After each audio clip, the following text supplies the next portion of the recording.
Hello, welcome back to the channel. This video is the first of a small series I'm intending to do showing basic maintenance on the Chimera, and the associated V8 Griffith would also apply to this.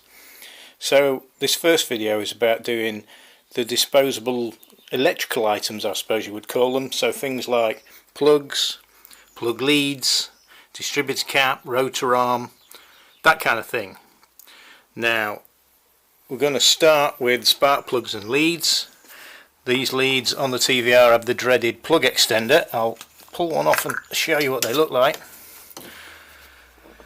So this metal thing, this shroud which goes over the actual spark plug, I think it's mainly to do with heat. So this is to get the lead away from the hot bits of the engine. These are a bit of a reliability issue, to be honest. I believe they have a resistor inside them for suppression, so if you get rid of these you have to move to a resistive plug to give you some suppression. We'll talk about that later when we talk about plugs, but I'm gonna dispose of these because I see these as an accident waiting to happen, and we'll explain in a second what we're going to do to get rid of them. Okay, so here is the parts bin. These are the leads I'm going to use instead. These are they're all angled, and the idea is you can put them on the spark plug and the angle piece takes the lead away from the hot exhaust which is right next to it. Quite a lot of people have used these and say they're very good. They're not ridiculously expensive. They come from a company called John Craddocks. I'll leave a link in the description. What you have to notice is if you just buy the normal set, they don't come with a king lead. So the lead that goes from the coil to the distributor cap, it's just the 8 spark plug leads. I'm just going to reuse my old king lead. In the future I might get the one that matches colour wise. New rotor arm, and the rotor arm goes inside the distributor cap. So for those of you that don't really know, the way this works is the spark, or the voltage for the spark, high voltage, comes down and hits that part of the brass insert there where my finger is, and that comes from a little carbon contact here, which is obviously connected to where the lead goes in, and that then travels down the brass part to the end, and the end is spinning round and hitting each of these little 8 contacts one at a time. So that cylinder, that cylinder, that cylinder, that cylinder, which obviously makes your engine go. Now these do wear out in time. Obviously these metal pieces wear away, and so does the brass tip of the rotor arm. These are inexpensive things to do, so much better to spend 15 quid on these than break down somewhere in the middle of nowhere. Right, spark plugs. The normal plug, I usually use NGKs, and the normal plug is this without the R and with a 7. So the number is kind of like the hotness level of the spark. So going down to 6s is, in theory, a cooler spark. This, quite a lot of people have experienced that if you go down to a 6, the engine generally runs a lot smoother. We're going to give that a try, and I need to go to an R, a resistive plug, because if we get rid of the extender we get rid of the resistor, which helps with suppression. So we're going to replace that in the plug. This is the plug. I use one of these types of spark plug remover tools, these wrenches. In the end there, that you can't really see it with the camera, but there's a little rubber washer in there that grabs hold of the top of the plug. So when you're removing it, the spark plug will stay in the spanner when you pull it out, hopefully, so you don't have to fish around in the block trying to find it. Some of these can be quite awkward to get to on a V8. Right, I think that covers us for now. What we'll do is we'll start taking the plugs out, getting rid of the extenders, and then we'll look at swapping the leads over as well, and we'll talk about firing order and how we work out which one of these to plug everything into. Okay, I've managed to get the first one done. I've put the lead back on it just so I know which one it is. These others I've managed to get the extenders off here, look. This one for cylinder 8 is quite corroded on the outside, the others look reasonably clean. These can be a bit of a challenge to get off because they're at an angle. You tend to want to pull it that way, but actually you should be pulling it that way, if you see what I mean. And it can help when you're trying to get these off to have a pair of snipey pliers to grab hold of the end, and also maybe turn them to get a better angle to pull them off. They don't hold on particularly hard, but because of where they are and there's things in the way, it can be a bit awkward to get off. Okay, so I've got the second one out. These are all a bit black and sooty. I think that's mainly because the car just recently has only been like taken out of the garage, stopped, washed and put back in again. It's not had a good run because of the pandemic. What I've been finding is these are in quite tight. So what you may find is when you use this wrench, you might have to use a ring spanner, excuse me, it's difficult doing this one-handed, and put it over the end there to give you a bit more leverage, just to kind of break the seal. Once the seal's undone, they undo quite easily, and this is one of those TVR jobs that it's not difficult, it's just awkward because it's difficult to get in these places to get things out. So just persevere. That's 2 done. I'll change the other 2 and then we'll look at changing the leads on this side. I've noticed that these are a bit tight coming out. I'm just going to put a dab of copper slip on them all, just on the threads here, just to make it a bit easier for the next time we need to take these out. Okay, so that's 4 down, 4 to go. All 4 spark plugs are in this side. I suspect the other side will be even harder because we've got the inlet plenum pipe in the way. But I'm going to have a go at those next. I think the biggest tip I can give you is to, when you're looking at these and trying to undo them and put them back in again, look at the orientation, the way the plug goes into the head.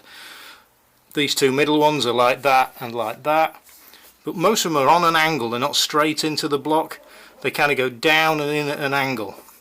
And I think if you can visualize that in your head, it makes it so much easier to get the old one out and the new one in. Right, so I'm going to take the other 4 out on the other side, and then we'll have a look at the leads and the rest of the gubbins that we need to change. Right, so that's all the passenger side ones done as well. Tips for this side are take the dipstick out, give a bit more room. The back one and the front one aren't too bad. These are quite tight to get to in the middle because the dipstick tube's in the way, but you can get them out, it's just a bit fiddly. So plugs are all changed, all tightened up. Next thing is leads, cap and rotor. Right, if we're doing the distributor cap, what you'll need is a flat blade screwdriver, because on the side here, these little parts here and here have a strong sprung steel clip that holds the cap on, and well, they can be quite awkward to get off and even more awkward to get back on again. So a screwdriver helps to prise them out of the way and to prise them back on again when you're finished. Okay, so I've managed to prise the old distributor cap off.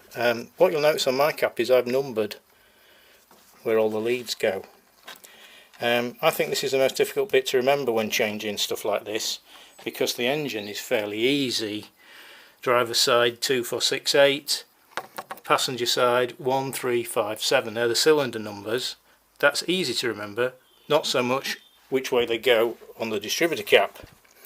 So I've got the old cap, the new cap here, sorry. I've marked where the tab is. If you look inside here, there's a little locating tab, so you can't get it in the wrong orientation. So I mark that, and I number all these the same on the new one as they are on the old one. You can then measure the length of the leads that are existing, because we know they're the right length, against your new set and put the new ones on. You also have to remember that when you put these on, try and get a screwdriver or something under the rubber. When you push them on, it's very easy to trap air inside here, which then when the engine heats up, the air expands and it pushes the lead off. I've lost count the amount of times I've seen people report, oh, it was easy, it was just a plug lead off, and that's what causes that. So I'm going to number up the new one with my magic marker, and then I'm going to go through swapping all the leads for all the new leads, and then we can change the rotor arm and put the new cap on with the new leads. Right, we're back again. Rotor arm swap is really difficult. Pull the old rotor arm off, push the new one on, make sure it's located. Right, next, put the cap back on. I've put all the leads in and I've kind of matched them with what was on there. You may have to do a bit of finagling to get the right lengths, to make it neat. But I'm going to clip that back on and then arrange the leads, and then we should be able to try the engine. Okay, using the trusty torch on my phone, let's see if I can show you this horrible clip. There it is. Now that's the clip at the back that you need to push on with the screwdriver. It's a pain to get to. Thankfully you can use this metal piece with a hole in it to kind of lever against to push it on. Make sure when you push it on you don't push this one on the other side back off again, because that's easy to happen. Now that should be tight on there. Don't forget to put the king lead back in, which is the one there that ain't got a lead in it at the minute. The one in the middle is the king lead. All the others have been numbered up, and remember 2468 on that side, 1357 on the passenger side.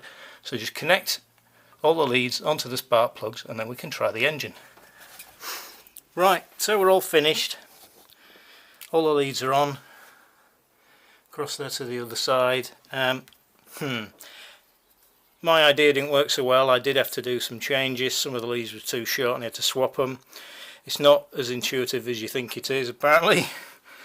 So, you know, the longest ones are definitely at the back, but as you get towards these ones here, because you're closer to the distributor cap, you might have to swap a few around. This side, it's lovely and neat. Use the clip on the cylinder head cover. I mean, the thing we're aiming for is to not have them too close to the exhaust, so these leads are rated to be hot, just not resting on the pipes. So no extenders now. I'll have to go for a run to see if the smoothness thing is true, and the one thing left to do is just have a bit of a tidy up of these leads, maybe take one out, swap them around to neaten them up. Well, that's about it. Okay, back from the test run. It does feel slightly better in town, less shunting. It seems to run a little bit smoother. Out at like motorway speeds, it's really difficult to tell. So I would say that the jury's out on this one, and I might update you later on another video to see how I think it's proceeded. But at least I've got rid of those horrible extenders. Now, I did have one moment on the trip where the engine felt a bit rough and I stopped, and one of the plug leads, one that I suspect wasn't properly on, to be honest. It was really difficult. It's number 8 here at this end. It was really awkward to try and get on because there isn't much room, and guess what? It popped off during the run. So I managed to let the exhaust cool down for a bit, and I had some pliers in the boot and I pushed it on until it was solidly on the end of the spark plug. It then actually ran quite a lot better, so maybe that was what was colouring my opinion. But again, I'll do another run and I'll maybe do a short video to update you after this. I noticed that this week we've actually passed 500 subscribers for the channel, which is incredible. Thank you everyone who subscribed, and I hope to have a lot more content for you in the near future. Thanks for watching.